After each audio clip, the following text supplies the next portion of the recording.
The chainsaw died at the worst possible moment. Jack Connor stood in the middle of the Alaskan forest, staring at the massive fir tree hanging over him at an impossible angle. The tree was creaking, ready to fall any second, and he was standing right under it. Step right, a 20-meter drop. Step left, thick undergrowth he couldn't escape in seconds. Behind, solid rock. The cracking grew louder. Damn engine. Jack yanked the starter cord. Nothing. Again. The chainsaw stayed silent as a grave. The tree began to fall. Time slowed. Jack saw every detail. Needles moving in the wind, bark peeling from stress, the massive shadow covering him. 40 years of logging, and this was how it would end. So stupid. Suddenly, a bear exploded from the undergrowth. 300 pounds of brown fur and muscle crashed into the clearing like a locomotive.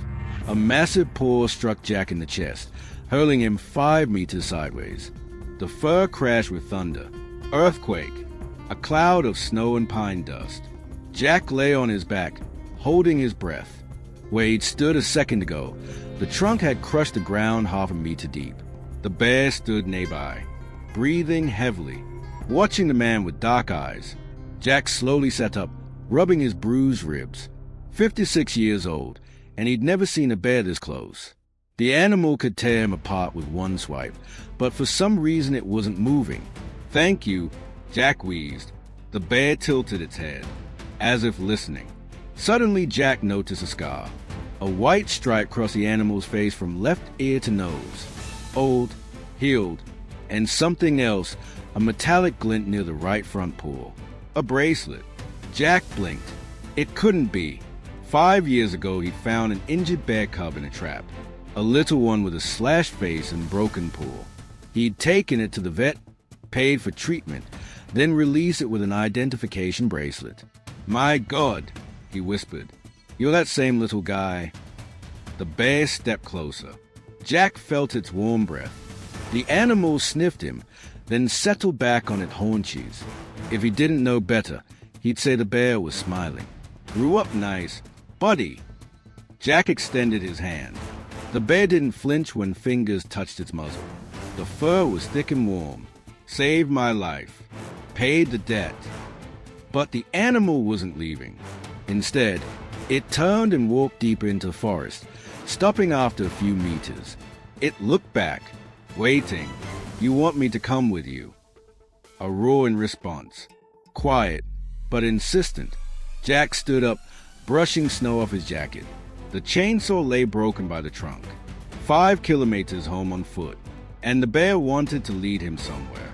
5 years ago he'd saved a bear cub. A minute ago the bear saved him. Maybe that was it. Maybe just go home and forget. But something in the animal's eyes made him hesitate. Not pleading, not force. Something more, as if the bear knew something Jack didn't. "All right," Jack sighed, but not for long. They moved through the forest. The bear walked ahead, periodically looking back to see if Jack followed. Snow crunched underfoot. Winter in Alaska was especially harsh this year. After half an hour, Jack heard sounds. At first distant, unclear, then closer. Human voices, shouts, and something else, metallic clanging. "What's going on there?" he muttered. The bear stopped at the edge of a small ravine. It lay on its belly and crawled to the edge. Jack followed its example. Below, in the valley, a camp sprawled. Tent, a truck, a generator, and people, about 12 men in camouflage. But the most terrible thing was what they were doing. Cages. Dozens of metal cages with animals inside. Jack clenched his teeth. Poachers. Catching wild animals to sell to private zoos or illegal fights. In the cages he recognized wolves, foxes, even a couple of young bears. "So this is why you brought me here," he whispered, looking at his savior. But the bear wasn't looking at the cages. Its gaze was fixed on something else. Jack followed its stare and froze. In the largest cage, in the center of the camp, sat a female bear with 2 cubs. Family.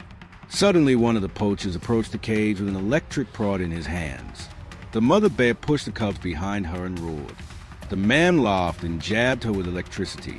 The bear beside Jack growled so quietly the sound was felt more through skin than ears. "Your family," Jack whispered. Dark eyes looked at him. In them he read pain, fury, and something else. Determination. The bear was going down there, 1 against 12 armed men. Jack looked at the camp again. Rifles, radios, dogs on chains. It was suicide, even for a machine like his companion. But below, the bear cubs were crying. The electric prod sparked again. The mother bear's agonized roar echoed through the valley as she collapsed, twitching. The cubs pressed against the cage bars, mewing in terror. One of the poachers kicked the metal, sending a clang that made Jack's teeth ache. "Load them up, boys." The leader, a scarred man with gold teeth, checked his watch. Bayer wants him in Anchorage by midnight. Jack felt the bear beside him tense. Every muscle coiled like a spring. This wasn't just rescue anymore. This was war. "No," Jack whispered, grabbing the thick fur.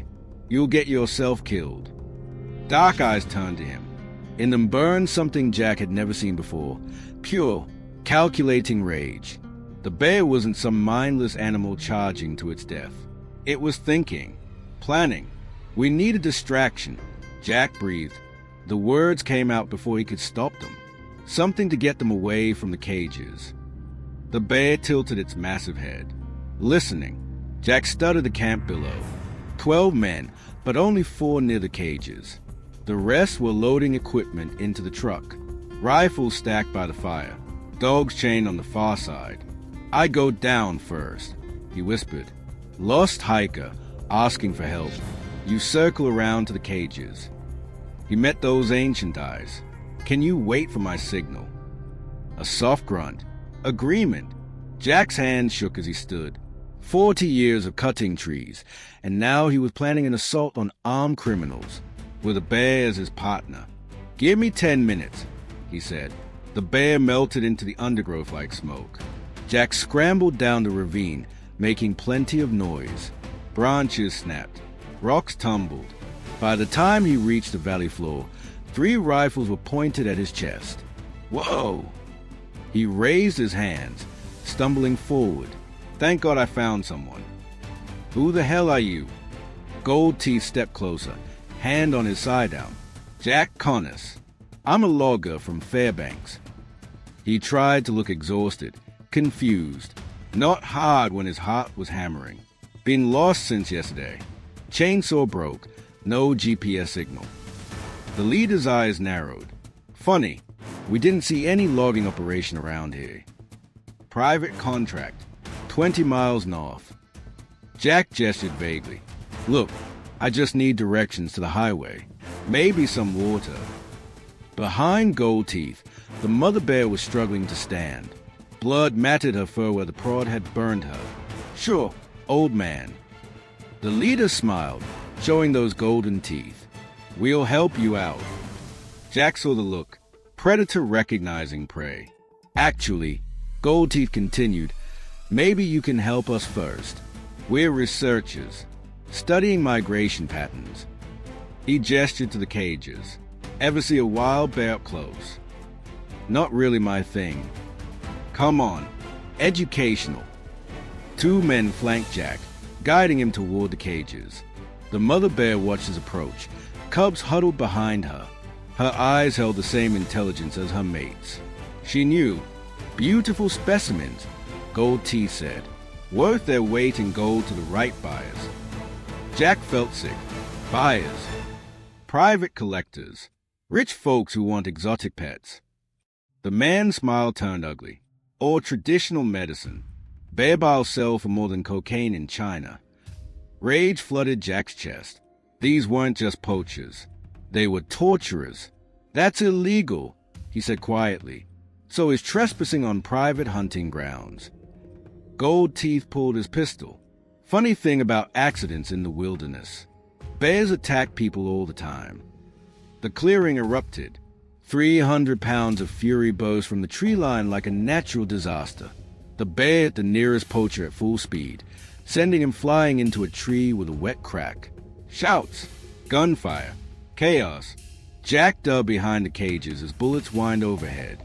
The mother bear roared, throwing herself against the bars. The cub screamed, "Kill it! Kill it!" Gold Teeth was screaming, emptying his clip into the undergrowth. But the bear was gone, vanished like mist. A man screamed on the far side of camp. Then silence. "Johnson? Johnson." Another scream. Closer. Jack crawled to the cage lock, fingers fumbling with a mechanism. Industrial padlock, but old, rusted. The mother bear watched him wake, understanding flooding her eyes. "Come on," he whispered. "Come on." The lock clicked open. The mother bear exploded from the cage like a cannonball. She bowled over Gold Teeth before he could raise his weapon, massive jaws clamping down on his gun arm. Bones snapped. He shrieked. Jack grabbed the cubs, one under each arm. They were heavier than he'd expected, and terrified, but they didn't fight him. "This way," he called to the mother. She looked back once, teeth red with blood, then followed. They ran toward the tree line. Behind them, the camp dissolved into pandemonium. Men shouting orders, dogs barking, gunshots random and panicked. Jack reached the trees just as something slammed into his back. He went down hard, cubs tumbling away.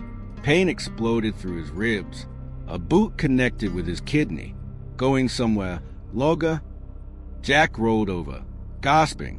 One of the poachers stood above him, rifle aimed at his head. Young guy, barely 20. Scared but determined. Should have minded your own business, old man. The rifle barrel swung toward the cubs. That's when their father arrived. The young poacher had time for one look of absolute terror before 4-inch claws opened his throat. Blood sprayed across the snow in a wide arc. Jack staggered to his feet, scooping up the cubs. The big bear stood over the body, sides heaving. Its fur was matted with blood, some its own, most not. "How many?" Jack asked. The bear held up one massive paw. 3 claws extended, 3 down, 9 to go, and now they were really angry. Through the trees, Jack could see the remaining poachers regrouping. Someone was shouting orders, organizing a hunt. "We need to move," he whispered. But the bear was looking back toward the camp, toward the other cages, toward the wolves and foxes and young bears still trapped. "No," Jack said. "We can't save them all. Not like this." Dark eyes met his. In them he saw a terrible choice forming. The cubs mewed softly in his arms. Behind them, dogs began to howl. The dogs found their scent within minutes. Jack stumbled through the undergrowth. Cubs clutched against his chest, lungs burning. Behind them, howls echoed off the canyon walls, getting closer. The big bear crashed through branches beside him, dark fur streaked with blood. "They're gaining," Jack gasped. A rifle shot cracked overhead. Bark exploded from a pine trunk inches from his head. The bear skidded to a halt, massive head swinging back toward the sounds of pursuit. Its eyes held that calculating look again, the look that meant violence. "No," Jack wheezed. "Keep moving." But the animal wasn't listening. It could hear what Jack couldn't. The dogs were spreading out, flanking them. Professional hunters who knew their business. Another shot, this one closer. Jack pressed deeper into a thicket, thorns tearing at his jacket. The cubs whimpered against his chest, tiny hearts hammering. One couldn't be more than 3 months old. "Shush," he whispered. "Stay quiet." The bear appeared beside him like a ghost. It nudged his shoulder, then pointed with its snout toward a fallen log. "Shelter." They crawled underneath just as voices carried through the trees. "Blood trail leads this way." "Dogs got something. Move your ass." Jack held his breath. The cubs had gone silent, instinct telling them to hide. Through gaps in the rotting wood, he watched boots pass by. Combat gear, military precision. These weren't just poachers. They were something worse. The bear's body was coiled like a spring beside him, waiting. When the footsteps faded, it began to move. "Where are you going?" Jack hissed. The animal looked back, then toward the camp. Its meaning was clear. "You can't. There's too many. The bear padded closer.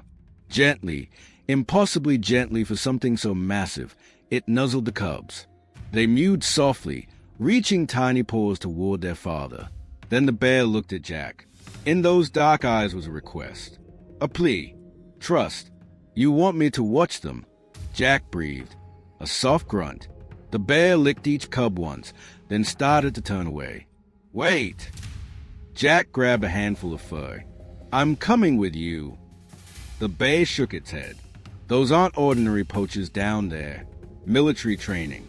Professional equipment. Jack met its gaze. You need backup. For a moment they stared at each other. Man and beast. Natural enemies who'd become allies. The bear made a decision. It nosed the cubs deeper under the log, then started back toward camp. After 3 steps, it paused and looked back. Jack was following. They moved like ghosts through the forest. The bear knew every fallen branch, every silent footstep. Jack tried to match its stealth, feeling clumsy and loud despite his years in the woods. 20 minutes brought them to the ridge overlooking the camp. It was worse than before. The remaining poachers had set up a perimeter, night vision goggles, motion sensors, and the cages. They were loading the animals into a refrigerated truck. Moving out in 30, someone called. Clean up the mess. Jack's blood chilled. By mess, they meant bodies, evidence. But something else caught his attention. A second truck, military surplus. And emerging from it, men in black tactical gear. Mercenaries. Control, this is Bravo team. One spoke into a radio. Package is secure. 3 targets eliminated our advance scouts. Jack's throat went dry. These people weren't planning to sell animals to collectors. This was bigger. Government contracts. Black market organs. Industrial scale suffering. The bear growled so quietly it was more vibration than sound. I know, Jack whispered. But how do we dash? His words cut off as a hand clamped over his mouth. Don't move. The voice was cold, professional. Either of you. Jack's eyes widened.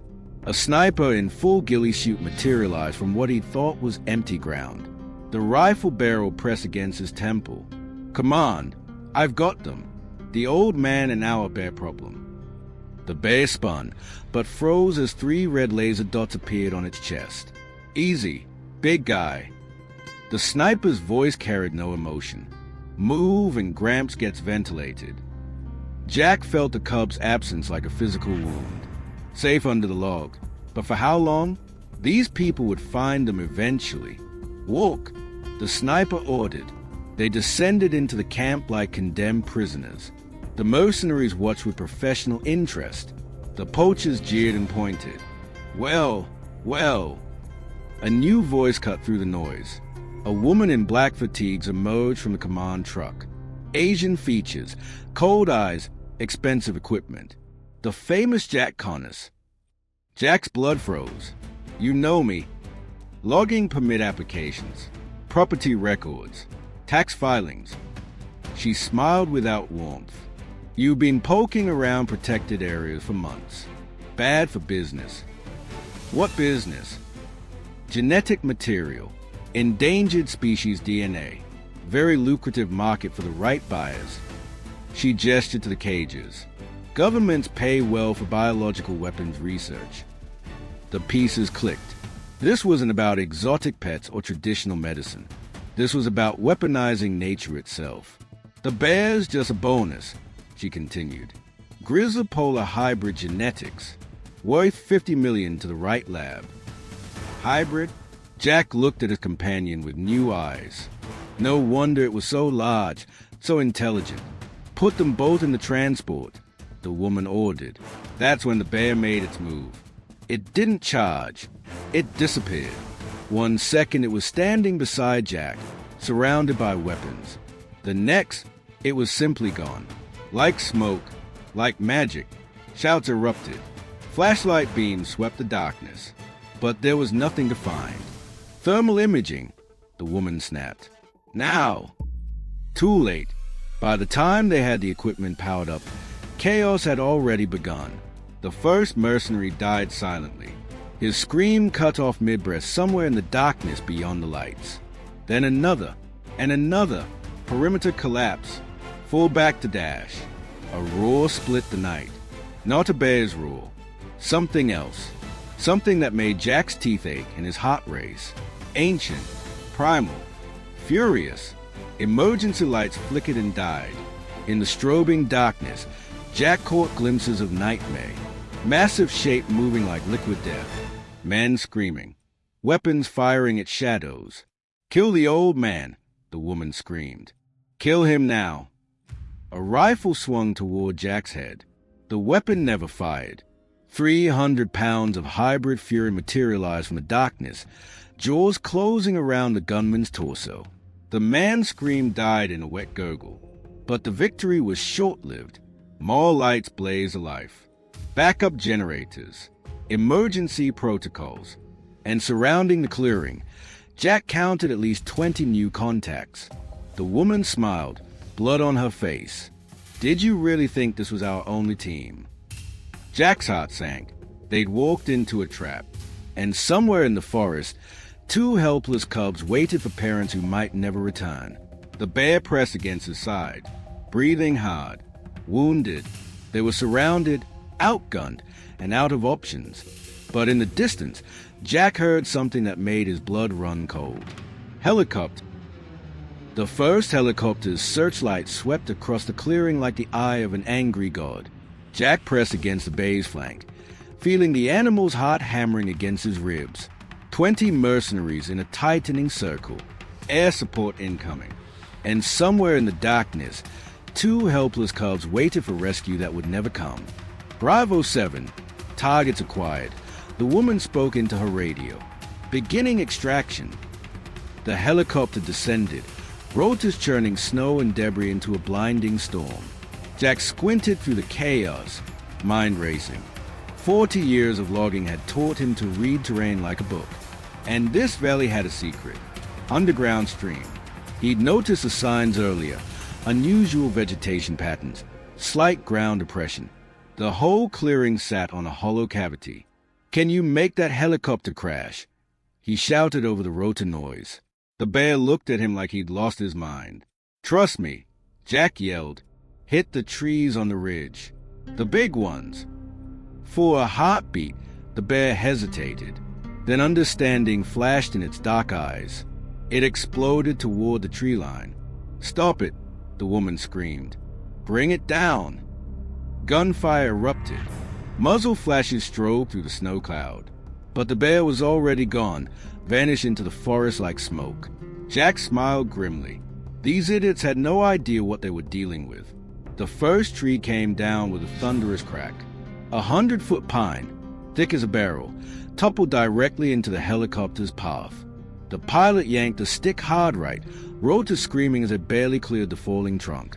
"What the hell?" someone shouted. Another tree crashed down. Then another. The bear was systematically dropping the forest, creating a maze of falling timber around the landing zone. "Abort! Abort!" The pilot's voice crackled over the radio. "LZ is compromised." But it was too late. A massive fur clipped the helicopter's tail rotor. Metal shrieked against wood. The aircraft spun out of control, auto-rotating toward the ground. It hit hard.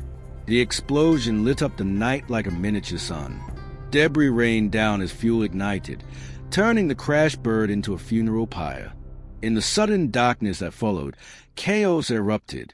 "Night vision. Now!" the woman screamed. But Jack was already moving. He knew these woods like his own backyard. Every root, every depression, every hiding spot accumulated over decades awake. A mercenary materialized in front of him, weapon raised. Jack swung his heavy work boot into the man's knee. Bone snapped. The soldier went down screaming.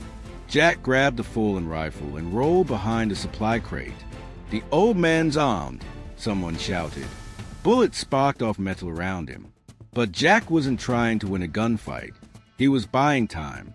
The bear reappeared like a demon from hell. It didn't attack the mercenaries directly. Instead, it went for their equipment. Generators died in showers of sparks. Radio antennas snapped like twigs.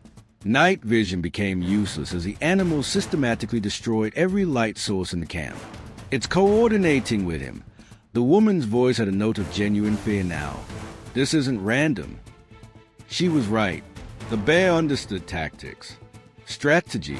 It was thinking 3 moves ahead like a chess master. But numbers still mattered.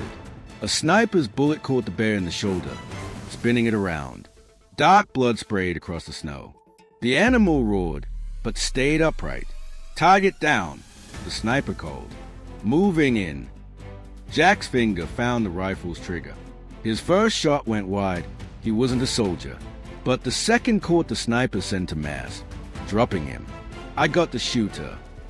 Jack called out, then immediately moved. Return fire chewed up the ground where he'd been crouching. The bear was flagging. Blood loss and exhaustion taking their toll. It stumbled, caught itself, but Jack could see the truth. They were losing. Enough games, the woman snarled. She pulled a grenade from her vest, flushed them out. The explosion sent Jack tumbling, ears ringing. Smoke and debris filled the air. When his vision cleared, the bear was down. Not dead, but hurt. Bad. Tranquilizer, the woman ordered. 50 CCS, keep it alive but manageable. A mercenary approached with a dart gun. The bear tried to rise, but its legs wouldn't cooperate. Jack aimed his stolen rifle, but his hands were shaking. Too far. Too many obstacles. The dart hit the bear in the neck. Within seconds, the massive animal's eyes began to glaze. Its movement became sluggish, uncoordinated. Perfect. The woman smiled. Load it up and find those cubs. Cubs. The words hit Jack like a physical blow. In all the chaos, he'd forgotten the most important thing. Wait, he called out, standing with hands raised. I'll tell you where they are. The woman's eyebrows rose. Smart man. But I want guarantees. The cubs go to a real sanctuary, not your lab. She laughed. You're not in a position to negotiate. Maybe not, but you need them alive. Jack stepped closer, rifle hanging loose. Dead cubs are worthless, and I'm the only one who knows where they're hidden. For a moment, silence stretched between them. The bear lay motionless, drugged into unconsciousness. Smoke rose from the crashed helicopter, and somewhere in the forest, 2 babies waited for parents who couldn't come. Interesting proposition, the woman said finally, but here's a better one. She drew her sidearm and shot Jack in the leg. He went down hard, crying out as bones splintered. Blood soaked through his jeans. Now you're motivated, she said coldly. The cubs. Where? Jack gritted his teeth against the pain. Go to hell. She aimed at his other leg. I can do this all night. That's when the howling started. At first, Jack thought it was wind, but then he heard the harmony, the coordination, and his blood ran cold. Wolf Pack, what is that? One of the mercenaries asked nervously. The woman's confident expression flickered. Reconnaissance. Find the source. But Jack was smiling through his pain. He understood now. The bear hadn't just been destroying equipment randomly. It had been sending signals, calling for backup. The first wolf appeared at the edge of the firelight. Then another, then a dozen more. They surrounded the camp in complete silence, yellow eyes reflecting the flames. Waiting. Weapons free, the woman ordered. Take them down. The wolves attacked as one. It wasn't a battle. It was a massacre. These weren't ordinary wolves. They were the bear's pack, led by a massive alpha that moved like liquid death. Screams echoed through the forest as the mercenaries found themselves facing something their training had never prepared them for. But in the chaos, Jack lost sight of the most important thing. When the smoke cleared and the wolves melted back into forest, the transport truck was gone, along with the unconscious bear. The woman stood over Jack, unmarked by the carnage around her. Thanks to the distraction, made loading much easier. Jack's heart shattered. They had the bear, and soon they'd find the cubs. "Don't worry," she said, climbing into a remaining vehicle. "We'll take good care of your friend. Science appreciates fresh specimens." The engine roared to life, and in the distance, Jack heard something that made his blood freeze. The high, terrified cries of bear cubs. They'd found them. The cubs' cries grew louder. Jack dragged himself through the snow, wounded leg leaving a crimson trail. Every movement sent lightning through his shattered bone, but the sound of terrified babies drove him forward. Behind him, the camp burned. Bodies of mercenaries lay scattered like broken dolls. But the woman had escaped, with a bear, and now she had the cubs too. "No," he gasped, pulling himself over a fallen log. "Not happening." Through the trees, he saw lights. The backup extraction site. A second helicopter sat in a clearing, rotors already spinning. Figures moved around it in tactical formation. Jack checked his stolen rifle. 3 rounds left, against a full squad. The cubs' cries turned to screams. "Load the specimens!" The woman's voice carried over the rotor noise. All of them. Jack saw them then. 2 tiny shapes in a metal cage, pressed against the bars, reaching towards something beyond his vision. Their father. The big bear lay motionless on a stretcher, massive body still paralyzed by drugs. But even unconscious, he was fighting. Jack could see the animal's chest heaving, muscles twitching as the tranquilizer slowly wore off. "Vital signs are spiking," someone called out. "Heart rates through the roof." "Increase the dosage," the woman snapped. "Keep it under until we reach the lab." A medic approached with another syringe. Jack aimed his rifle, but his hands were shaking from blood loss. Too far. Too many obstacles. He'd never make the shot. The needle pierced the bear's neck. That's when Jack remembered something. 5 years ago, when he'd found the injured cub, the vet had mentioned something important. Bear metabolism was unpredictable, especially in hybrids. Some drugs worked faster. Others barely worked at all. The bear's eyes snapped open. Pure, undiluted rage filled those dark orbs. The animal's massive head turned toward the cage where his cubs were crying, then toward the humans who'd taken them. The restraint snapped like paper. "Tranquilizer failure," the medic screamed. "It's awake." The bear exploded off the stretcher like a force of nature. 300 pounds of hybrid fury, supercharged by parental instinct and pharmaceutical rage. The first mercenary died before he could raise his weapon. Massive claws opened him from throat to sternum in one swipe. The second tried to run and made it 3 steps before jaws closed around his spine. "Kill it!" the woman shrieked. "Bring it down!" Gunfire erupted. Muzzle flashes strode through the clearing. But the bear moved like liquid lightning, using the helicopter itself as cover. Metal sparked as bullets ricocheted off the aircraft's hull. Jack saw his chance. He half crawled, half slithered toward the cage. The cubs had gone silent, instinct telling them to hide. But when they saw him approaching, they mewed softly. Recognition. "It's okay," he whispered, fingers fumbling with the cage lock. "Daddy's coming." The mechanism was complex, military grade, but Jack had 40 years of experience with mechanical systems. Click! The cage door swung open. The cubs tumbled out, rushing toward the sound of battle, toward their father. "No!" The woman spun, pistol in hand. "The specimens!" She fired. The bullet caught Jack in the shoulder, spinning him around. He hit the ground hard, but managed to roll between the cubs and the gun. "You cost me $50 million, she snarled, walking closer. "Time to pay." The bay's roar split the night. But this wasn't rage anymore. This was something primal, ancient, the sound a father makes when his children are threatened. The woman's eyes widened as 300 pounds of hybrid death materialized behind her. She spun, firing wildly, but the bear was already moving. One swipe. Clean. Final. Jack closed his eyes as a woman's scream cut off abruptly. When he opened them, the bear was standing over him, dark eyes filled with something that looked almost like gratitude.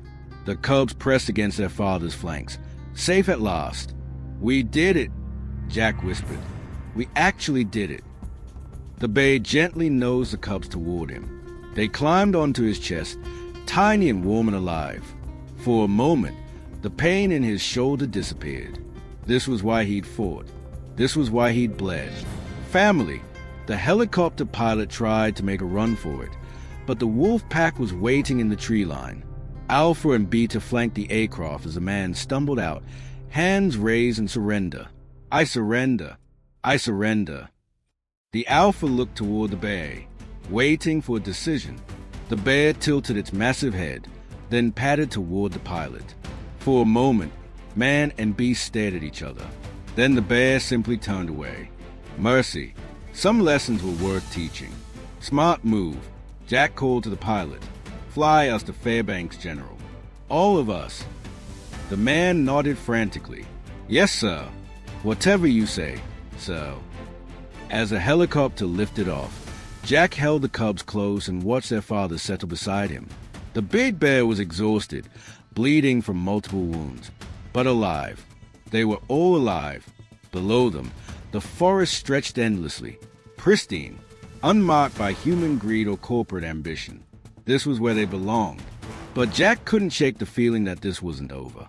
The woman had mentioned buyers, labs, government contracts, and somewhere out there, someone was waiting for a delivery that would never come. His satellite phone buzzed with an incoming text. Unknown number. Package overdue. Sending backup. Coordinates received. Jack deleted the message and powered off the phone. Let them come. He'd be waiting.